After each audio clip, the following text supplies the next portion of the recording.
The following is a Podbeard production.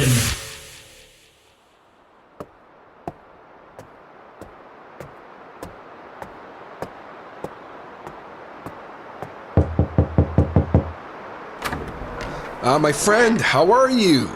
Come in out of the cold. Have a seat by the fire. It's way too cold out there today. Not a fan. I hope you're doing well. You've come here today on this very special holiday Christmas edition of the Hodder Show to hear some tales, and hopefully I can provide you with a little extra Christmas spirit, as we are just now days away from the eve of Christmas and of course the big day itself.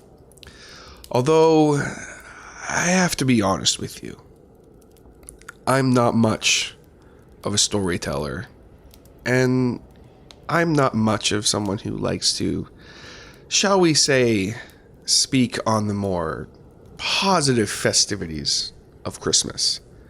But I will do my best, because what I will do here today on this very special edition of the Hodder Show is tell you tales that you have never heard before. Real tales from real people who have shared these with the world in hopes that maybe it would help rid them of these stories. And these are not stories for the faint of heart. These are stories of, shall we say, unexplainable things, paranormal, and downright creepy that happened at Christmas time, all from Reddit users. So let's sit back, grab some hot cocoa, and enjoy as I do my best to do justice to these tales. However, I implore you to use caution, because there is no telling where this path might lead us, and there is no telling, or more specifically, what these tales may lead to you. Let's begin, shall we?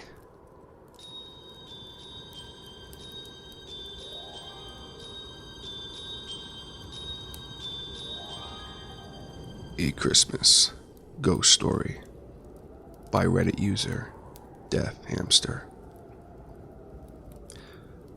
I have to admit, I'm not a fan of Christmas. Not due to any Scrooge-like tendencies or anything, but because of what I saw when I was 7. I was very excited to see what I was going to get on Christmas Day, you see. So I crept down the stairs at 2 or so in the morning. The grandfather clock in the hallway was slowly ticking. I remember it only too well. I found myself shaking as I turned the living room doorknob. Was I excited? Why did the metal feel so cold? So as to not wake my parents, I slowly pushed the door open. It would squeak if you did it too fast. And I crept into the living room. It was dark and cold. I mean, so cold, I could make out my breath and what little light there was. Was the heating broken? The switch to the dimmer lights was next to the door. I turned it on and slowly turned the dial. In the diminishing gloom, I could make out the armchairs and the Christmas tree, beneath which I could already see a glimpse of the presents, and the leering, skinless face that was now just an inch away from me. Its pupilless eyes seemed to stare straight through me as its stench hit my nostrils like rotting meat via burnt ozone. The thing reared back, its lipless face falling behind the ragged hood it wore. It turned away and lurched and limped towards the tree. I could see more of it now. It was stooped and withered, emaciated and cadaverous, draped with the rotting white rags of what I guess must have once been a robe. The thing seemed mesmerized by the tree, its head swiveling eerily from side to side as it contemplated what was before it. Then it turned and looked directly at me, lifting a long, bony finger up to its face, where its lips may once have been. My mouth was agape. I was rooted to the spot. I tried to scream, but no noise came out. Finally, I managed to slowly retreat from the living room, turning off the lights as I went. I closed the door quietly and crept up the stairs, too petrified to do anything else. I ran to my room and hid under the covers.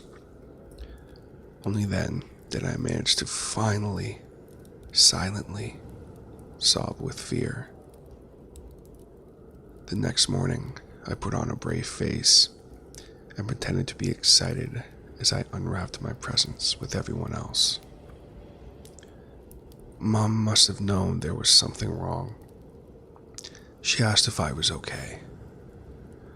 I lied and I said I was just tired as I couldn't sleep the night before, as you do when you're 7 and it's Christmas Eve. She hesitated a moment, but brushed it off as we picked up all the torn wrapping paper left behind. But all I could think about was that thing I saw the night before. I barely played with my new toys. I just kept seeing its face every time I closed my eyes. As the years have drawn on, I've pondered this in some detail. We've forgotten what Christmas really is. It is how we used to survive the darkest, grimmest time of the year. That's what all the tinsel and merrymaking and Santa Claus all stems from. That need to shut out the darkness and the howling blizzard outside. Yet, I think there is something else too. All that crap about Christmas being magical is true. We dress it up with elves and reindeer and red noses. But it's more than that.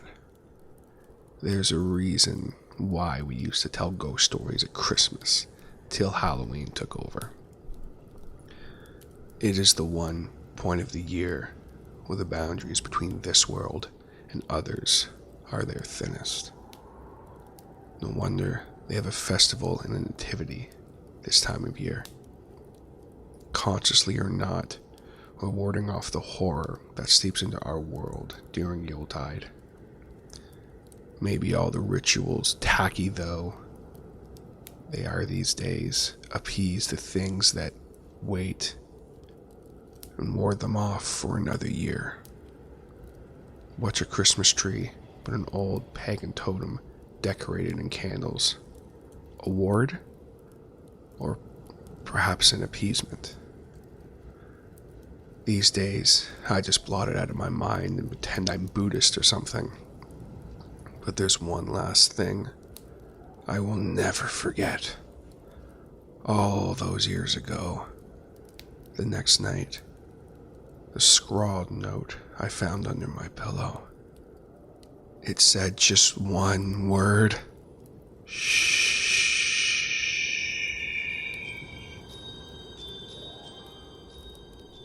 Christmas Ghost by Reddit user Master_Sword. Growing up, I always felt like the house I was living in was haunted. Especially feelings of being watched, weird noises, just creepy vibes in general. Especially in the basement and on the top floor of the house. It wasn't a terribly old house, built in the 1940s, and my mom, her two sisters, and my grandma and grandpa moved into it as children in the 1950s. Only one family had lived in it before them. A mother, a father, and one daughter. More on that later. So I never thought of it as the classic haunted house. The thing just felt too new to have a bunch of restless spirits in it. While growing up, nothing too outrageous ever happened to me. Just like I said, weird vibes and creepy feelings of being watched.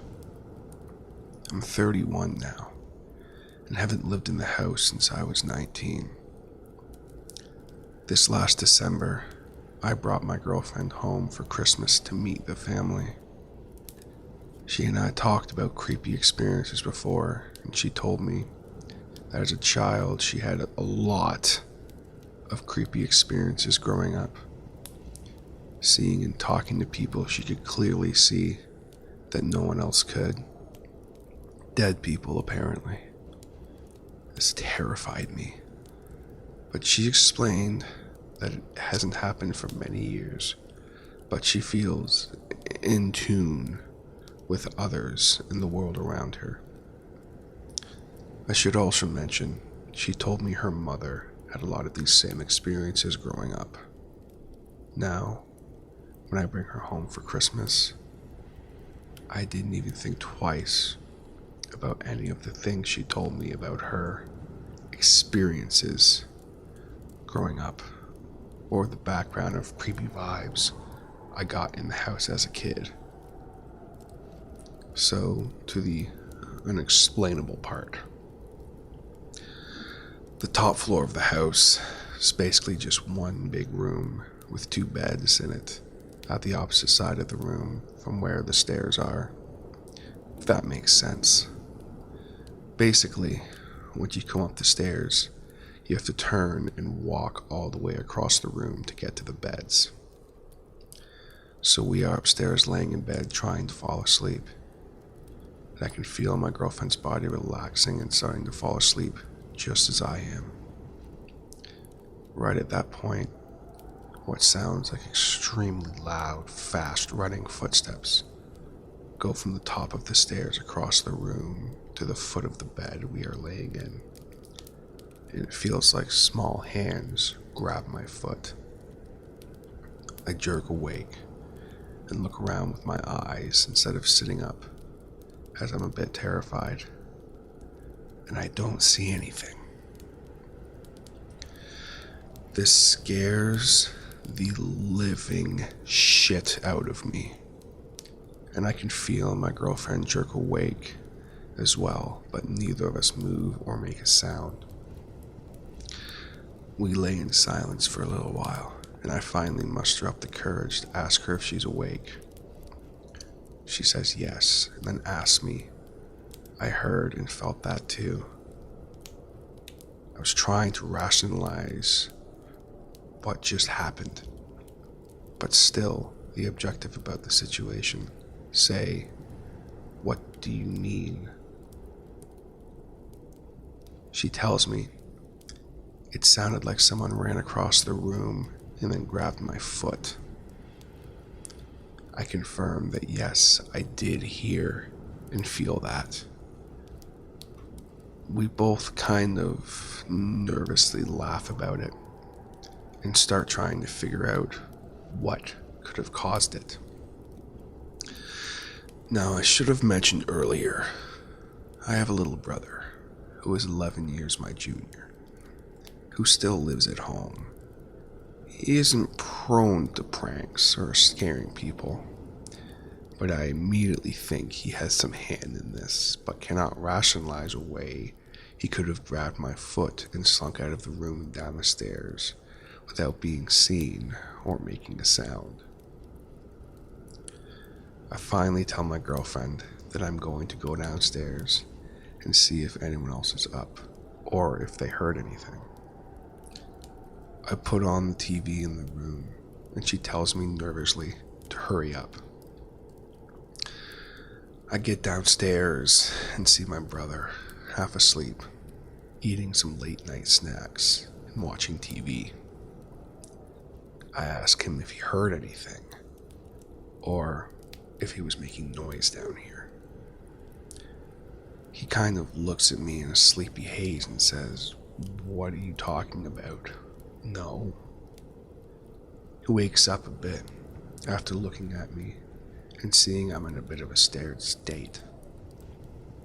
I tell him what happened, and I can clearly see that he is now freaked out. He proceeds to tell me that after I moved out, the weirdness apparently intensified, but he didn't want to bring it up to scare my girlfriend. He had never bought any of this creepy stuff up with his friends, but apparently one day, one of them was downstairs using the bathroom.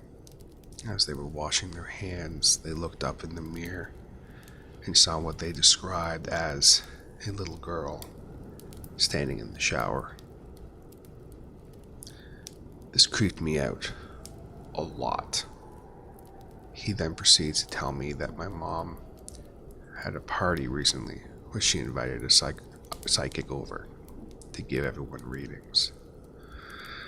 When my mom walked into the room to get hers, the psychic asked, "Who is the little girl with you?" Mind you, I'm standing in my underwear with a t-shirt on in the middle of the night hearing this for the first time. It's pretty unsettling, to say the least. I decide to keep it to myself and go back upstairs and talk to my mom in the morning about everything. I go back upstairs and tell my girlfriend I don't have a rational explanation for what happened and for us to just try and get some sleep. We decide to leave the TV on, as we were still pretty spooked. We lay there for what feels like forever, and finally start to drift off to sleep again, when suddenly, an extremely loud bang, bang, bang happens right next to my head, on the wall where we were laying in bed. I immediately sit up and yell, "Leave us alone!" and then lay back down. My girlfriend is in a soft whimper, and I'm absolutely beside myself in fear. And I remember the sun coming up before finally falling back asleep for a few hours. The next day, I bring this all up to my mom, and she looks at me with the strangest look and says, "I know. It's gotten really weird here since you moved out.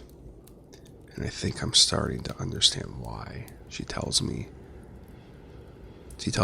about seeing a small floating light in her room at night sometimes.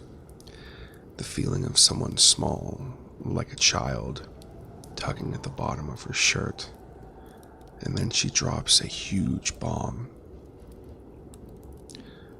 When she and her family growing up moved into the house, my grandma and mom were digging up the backyard to put in a garden in the back part of the yard. As they were digging, they found a small box with some badly worn scraps of paper that they couldn't make out, and a jar of what looked like a dark, thick liquid in it that they couldn't make out. At the time, they didn't think anything of it, other than it was a bit strange, and threw the box and its contents away.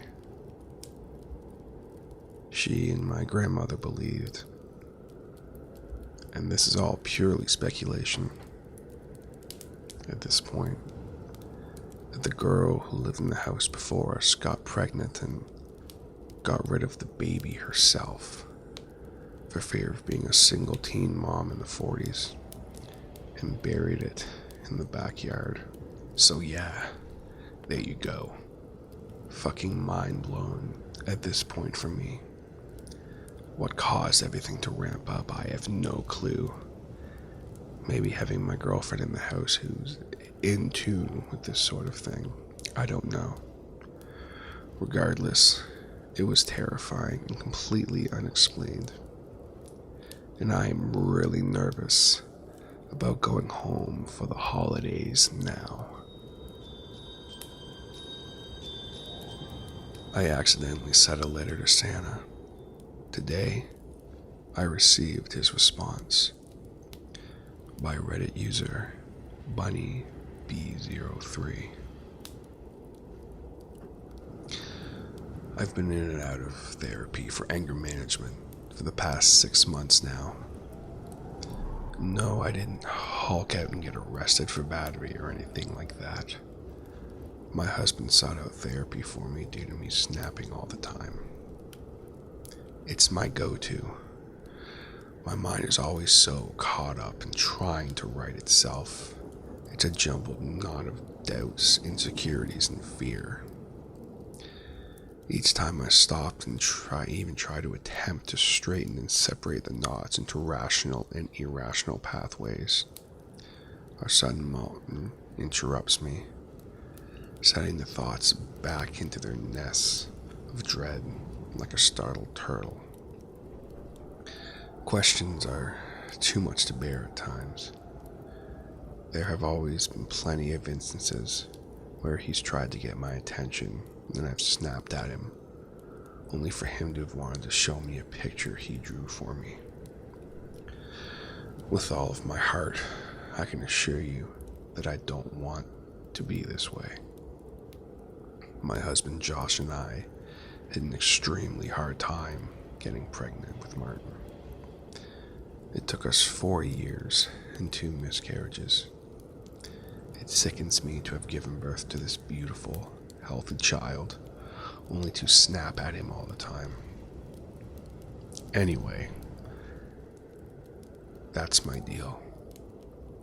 My therapist told me to start writing things down, and well, I kinda got addicted to it. When one of those vile, intrusive thoughts enters your mind, treat them as if they were leaves floating on a stream. Briefly acknowledge them, and let them float on by until they disappear. Don't try to hold on to one for too long. And the ones that are too large to float, write them down. Especially anger. Get it on paper and out of your heart. If someone makes you mad or hurts you, write them a letter. You don't even have to give it to them. The act alone will make you feel better. Those were his exact words. Today is the day that Martin and I go to the local mall to see Santa. The line's impossibly long, weaving in and out of aisles like the frayed ends of my hair. I have to remind myself that even though Martin was 3 and likely won't remember this, it's an investment for his future. It means a lot to me as a mother to have these memories with him. He will only be like this once. It would be so much easier if Josh was here with us. He'd been working 2 jobs to ensure the best Christmas possible for our little family. That's what I tell myself, at least. In reality, I feel like a single parent, as shitty as a thing that is to say, and I have to do everything concerning Martin on my own. But I paste a smile on my weathered, numb face and wait in line with my little guy like a good mom. Martin's hand is squirming around like an electric eel in a frying pan. One step out, the people behind us would bum rush us out of line. And I really don't want to have to punch someone in the face today. When it's finally our turn, store employee elves lift Martin onto Santa's lap, pausing just long enough for pictures. It takes my most embarrassing efforts to get him to cooperate with Santa long enough to get a decent one. He rattles off a lengthy list. appropriately creative for a little dude his age. An elf presents him with a candy cane as he hops off Santa's lap. I thank him and turn around to leave. Ho, ho, ho. And what would you like for Christmas this year, Mommy? Santa asks, stopping me in my tracks. As this happens, Martin drops his freshly unwrapped candy cane on the floor, initiating a siren of tears. Man playing Santa still stares at me, expectantly despite of the display. Can't he see how badly I want to leave right now?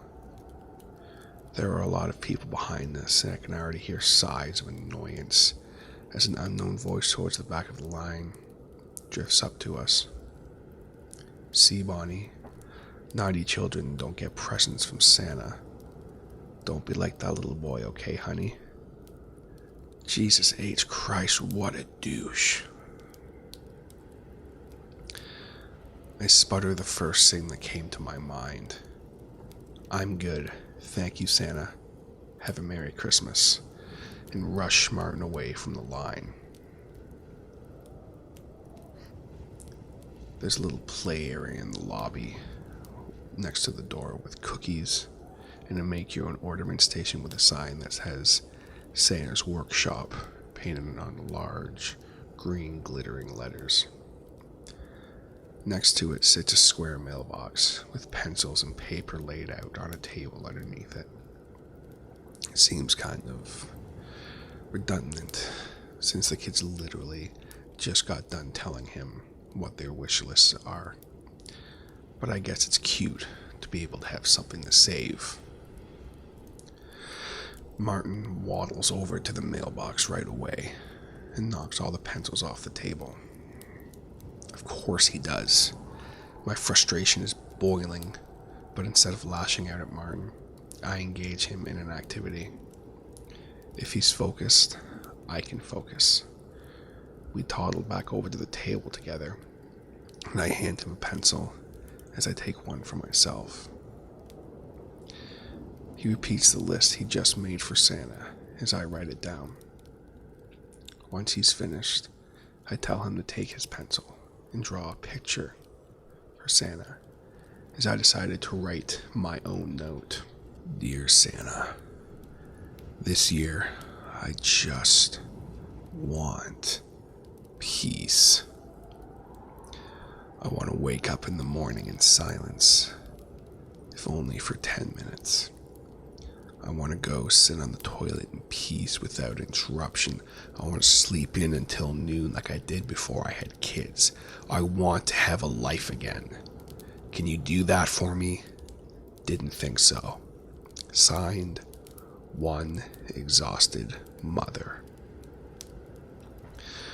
Martin drew Santa a picture of a squiggly cat with 5 eyes.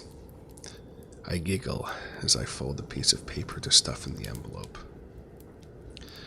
Another mother comes over and asks about enrollment for pre-K.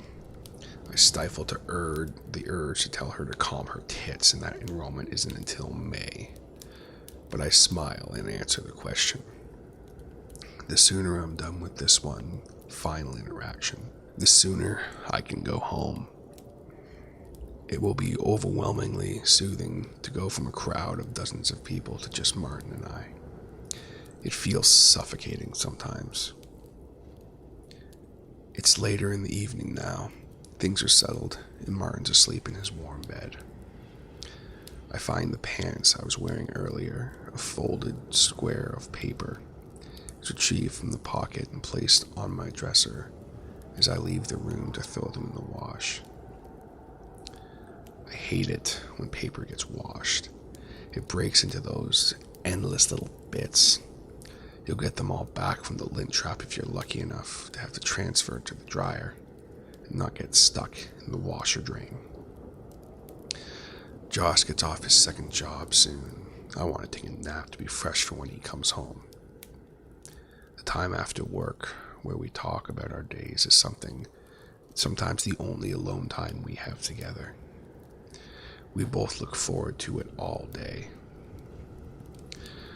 Martin left one of his blankets on our bed from earlier in the day. I inhale his sweet little boy smell, feeling a tear slip down my face as I remember the letter I wrote to Santa earlier. My sorrows lull me to sleep quickly. I'm surprised to find the sun shining through our bedroom window when I wake up. Martin must be sleeping in. Normally he's tearing through the house before the sun even thinks to rise.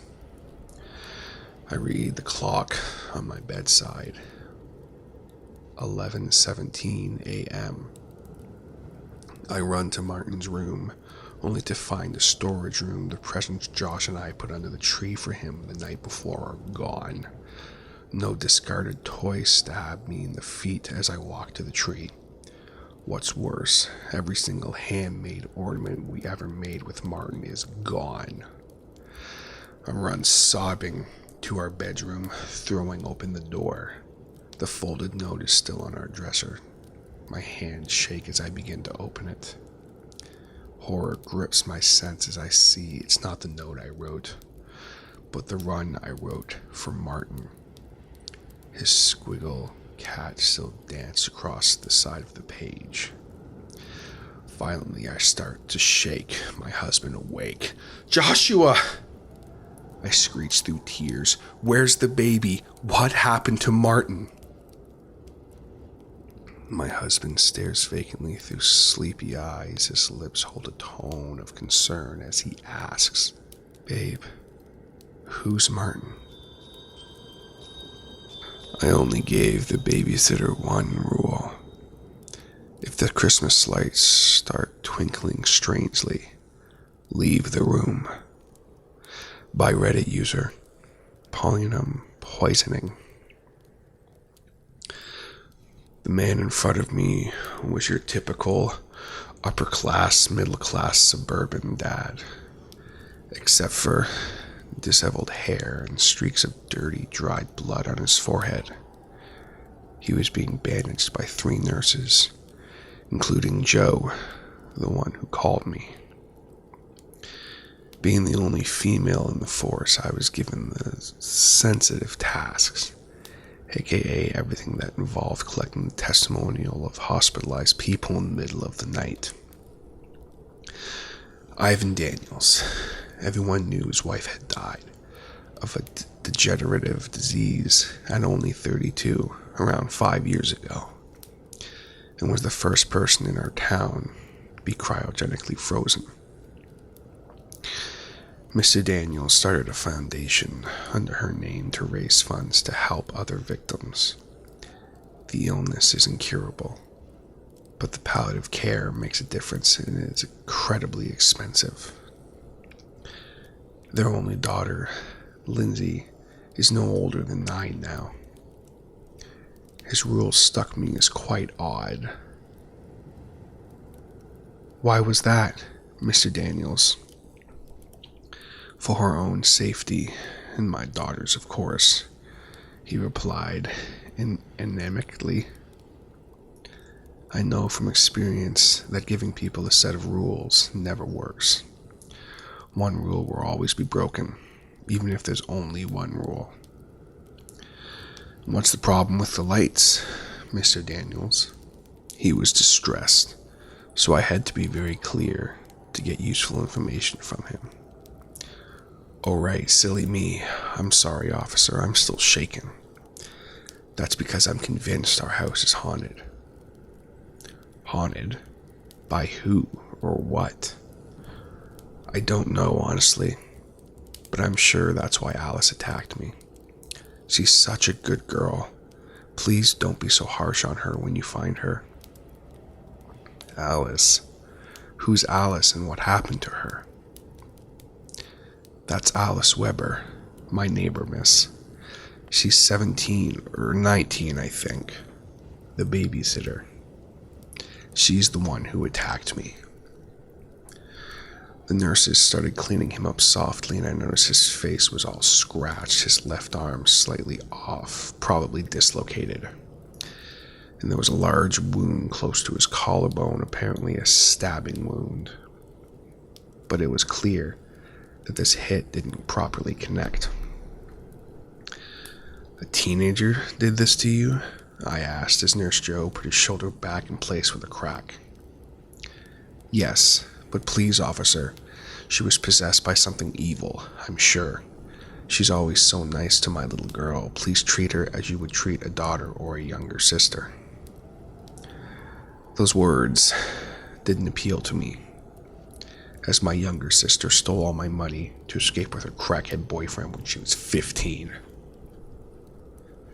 And where is Miss Weber now? I asked. Mr. Daniels sighed deeply. Who knows? I think I hit my head or something after she attacked me as I was out for a while. I don't know how long, 20 minutes maybe. All the while, my daughter was sleeping like an angel upstairs. First thing I did, checking up on her. But thankfully, whatever evil entity possessed her to attack me didn't want to harm Lindsay. Anyway, she escaped while I was unconscious. Joe made a note to have his head checked. Okay, I know you're distressed, but can you please tell me the facts in chronological order? At least superficially, we can go back for details later. Sure. I'm so sorry for troubling you, he sighed again. So I had an important dinner today. I was hoping to get a generous donation for my wife's foundation. Are you familiar? Absolutely, Mr. Daniels. Everyone in this town knows you're a philanthropist. Do please go on. Oh, you're too kind to me, officer. Getting donations is the least I can do for my soulmate. I'd do anything to have her back. But at least I know she would love to help people like that, he said, filled with a burning passion. He then went back to his mild-mannered self. I planned ahead and asked Alice to come babysit. She agreed, of course. Alice and my daughter Lindsay really like each other. They pay fairly well for a job well done, too. Alright, how long has Alice been babysitting for you? And was she normal when she arrived? I think about 4 months. Yes, I think so. She's a quiet and pleasant girl in general. One would imagine her relationship with your family was longer, considering how you get along, I remarked. Oh, wasn't Vicky your babysitter? Joe asked. Mr. Daniels frowned in pain. She was, the poor thing, and she had been at my house the night she disappeared too. I think that's yet another villainy caused by my house. I swear I'd leave the hell out of that place if it didn't hold so many dear memories of my wife. Vicky, Victoria Allister was your babysitter? I asked. Of course, such an important case wasn't given to me, but I knew about it. The girl had vanished a few months ago. It does seem like you're cursed, Joe cooed. She was often intensive, but I knew that the only way to cope with seeing human misery every day is being cheerful about everything. All the nurses left the room. So you left for dinner? Yes, it was around 7. Alice arrived 10 minutes earlier than usual. I paid her beforehand and gave the instructions. I told her it was better to lock themselves in the kitchen and wait for at least half an hour if the lights went crazy. Okay, and then? I was back by 11 or so. Nothing weird happened the whole night, and Alice didn't call, so I assumed things were fine. The lights of the house were all turned off, but it wasn't unusual. The babysitter usually naps with Lindsay, as she hates falling asleep alone. But Alice was awake, waiting for me in the dark dining room. She had a big kitchen knife. Are you sure it was Alice? Wasn't the house dark? I am sure because it was dim due to the Christmas decorations. Alice attacked me with such hatred. She wanted to kill me. That's not the girl I know, of course. She was possessed or something, I'm sure of it. And what did you do? I did my best to avoid her hurts without hurting her badly. I'm stronger than her, obviously, but I was surprised and careful. She was not.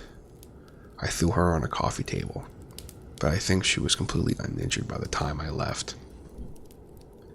Did she say anything? I don't remember. She screamed in a struggle, but I can't really remember if she said anything. I don't think my brain processed any words. Well, that's to be expected. About the Christmas lights, when did it start to act up? As soon as we put it on, right after Thanksgiving, I bought a whole new set of lights when they started flickering in a creepy way. But the second was glitching too. I called my electrician and he found nothing wrong, so I left them on. Lindsay loved Christmas because it particularly reminds her of her mom. And it's not twinkling weirdly all the time anyway. Did anything weird happen before that? Regarding the house being haunted, I mean. I decided to entertain his supernatural beliefs. Maybe it would lead me to a more rational clue. His hands were shaking a little now. There's some sort of presence. I don't know, something bad. I only feel it when Lindsay is not around, so maybe it only hates me. Mr. Daniels laughed nervously. It could be a vengeful spirit then. Did you wrong anyone, Mr. Daniels? I asked, dead serious, even though I didn't think so. This man helped people. I sure hope I didn't, he replied very quietly. Maybe someone thought you could help them, but you didn't. How are the finances going at the foundation? Do you help everyone that looks for you? On the foundation? They're fine, I guess. I'd have to ask my accountant, of course. I'm just the guy who shakes hands to make sure the checks will come. I stopped to consider it all for a moment. We had an injured father, a missing, freaked out babysitter, and the former babysitter missing for months. All the while, the little girl slept. Maybe Alice gave her something to keep her from waking up, even with screams and crashing sounds. But this premeditation is not compatible with being possessed, if there's something as such. Is Lindsay always a heavy sleeper? I asked. She can either sleep like a rock or wake up easily. Is she afraid of the lights twinkling weirdly?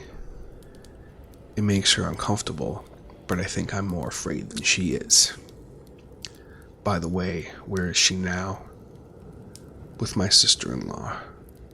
I don't want her to set foot in that house again. What if I go crazy next and hurt my daughter?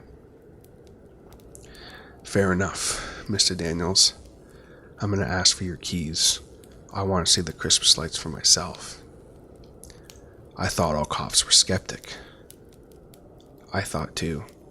But as the only female cop in town, I couldn't afford to be like all the cops. I had to be better. I sent Mr. Daniels to stay with his daughter and stayed at his beautiful house for almost 2 days before the Christmas lights started twinkling differently. Unmistakable ditch and das. Did it space. Dit da da space. Dit da dit da dit da. Dit da dit da. Pause. Dit da space da dit. Da dit space. Dit da dit. And so forth. I took a few notes and then asked for reinforcements and a search and seizure. The rest was easy. Mr. Daniels had been skimming a lot of money from his charity. He was using most of the donations in order to try to resurrect his cryogenically frozen wife. Vicky Allister was in the wrong place at the wrong time and was murdered after catching him red-handed. But Ivan Daniels wasn't an unscrupulous killer. He was actually a good father and husband, whose soul became twisted by his loss. Daniels felt bad for the collateral damage, although not too bad enough to stop, so he was always anxious and afraid someone would find out about his crimes. He felt haunted by Vicky. The lights flickering made him panic every time he thought it was a sign Vicky was watching him. He wasn't wrong. According to Mr. Daniels, Vicky was 99% pulverized by one of his rusting substances he was testing in order to resurrect his wife. But I found Alice in the trunk of his car, a bloody kitchen knife still in her hand. He had squeezed her neck until she passed out, thus the dislocated shoulder. He then tied her arms and legs, put a bag on her head, and left her to die in a confined space. There were scratch marks from inside the car. She had suffered and fought for her life until the end. Poor girl. She got some terrifying information and made the wrong move. I wish I found out sooner. I testified at his trial, making up some plausible story about how I found out his murders. It was clear that the remorse was destroying him. He seemed relieved to pledge guilty for them. "You don't know Morse code, do you, Mr. Daniels?" I asked. He shook his head no. But Alice knew. And Vicky's ghost. That was one heck of a genius way to communicate. After a lot of thinking, I decided not to disclose just one of the secrets that Vicky told me. Mr. Daniels froze his life when she was still alive. I was friends with her a long time ago. Maybe science will catch up in the future. Who knows? What I learned when the ghost of Christmas wishes paid me a visit. By Reddit user Zoo of Genius. When I turned 10, my parents told me that Santa wouldn't be coming for Christmas that year, or ever again. The same year, a stranger paid me a visit I will never forget. I took out the garbage the morning before Christmas Eve. I sat it by the curb. There, I met a woman, dressed in rags.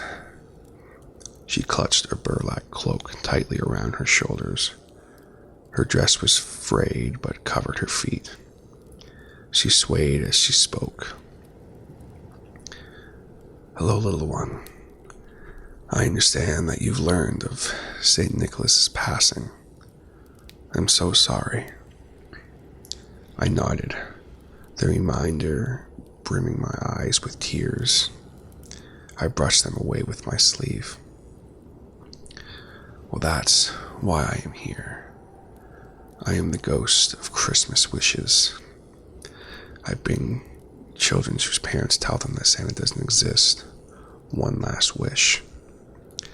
She reached inside her cloak and drew out a baseball-sized ornament made of wood.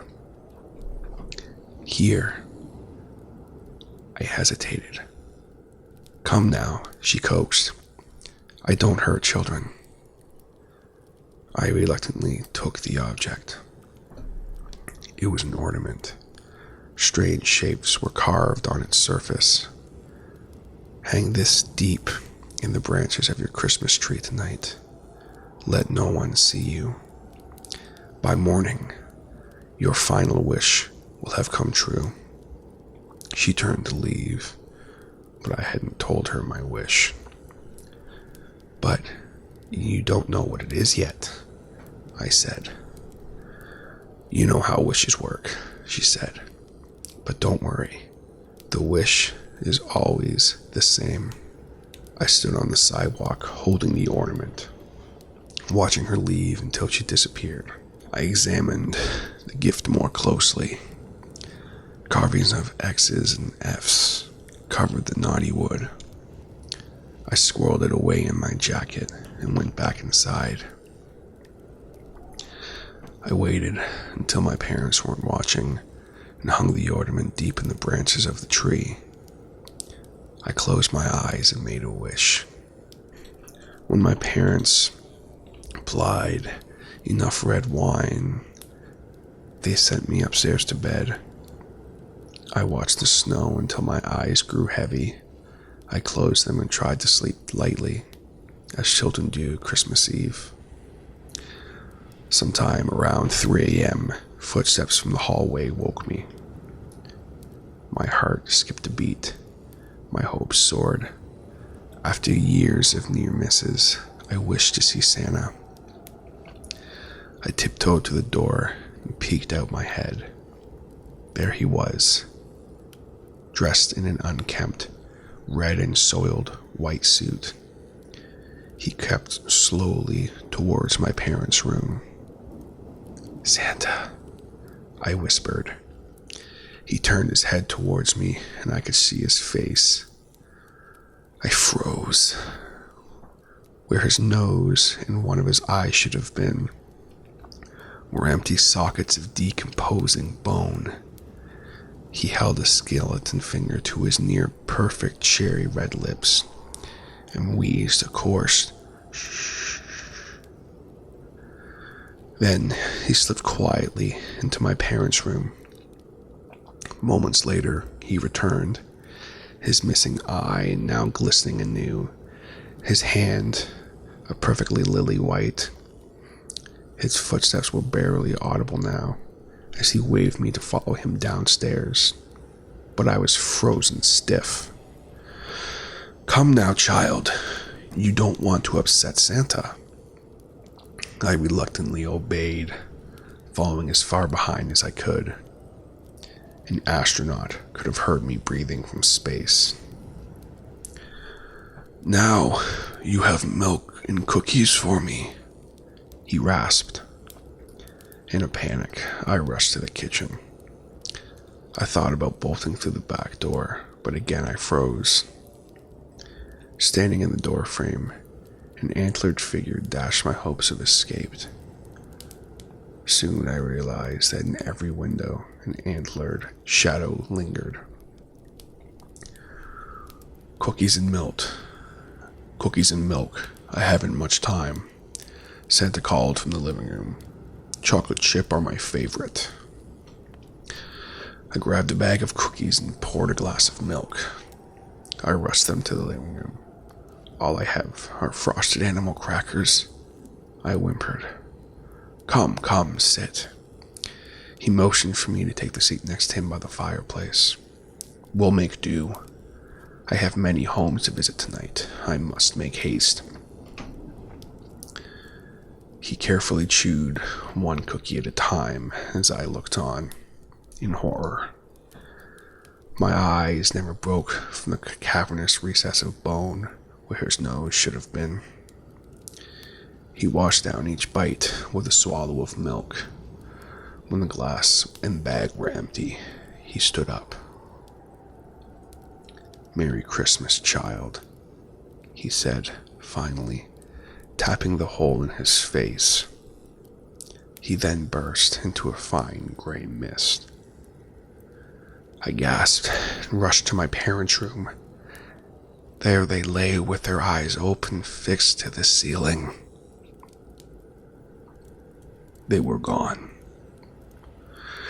The coroner's report lists that the cause of death is alcohol poisoning. But I've never forgotten what I witnessed that night. I have learned to keep it to myself over the years. Now, I have kids of my own, 10 and 11, and my therapist is encouraging me to be truthful with them. For obvious reasons, I have my reservations. Well, I hope that you've enjoyed the stories that I shared with you today. I say that you're all done your cocoa, and that now, unfortunately, it's time for you to go. I have many things I personally have to do to get ready for Christmas coming up in just a few days. But I'm so glad you got to stop by and that we got to spend this time together and that we could share in some of these tales. Stories like this at this time of year should be celebrated. It's a time to remind that not only should we be courteous and giving the whole year, but especially at this time of year. Because as some of these stories have told us, not only could we potentially lose someone special to us, something horrible befall us, but, well, my friends, we could even not wake up at all tomorrow, or just disappear. So hold your loved ones tight and be thankful for them. Now it's time to go. Thank you so much for coming. Oh, and as you go, just one last thing. Merry Christmas.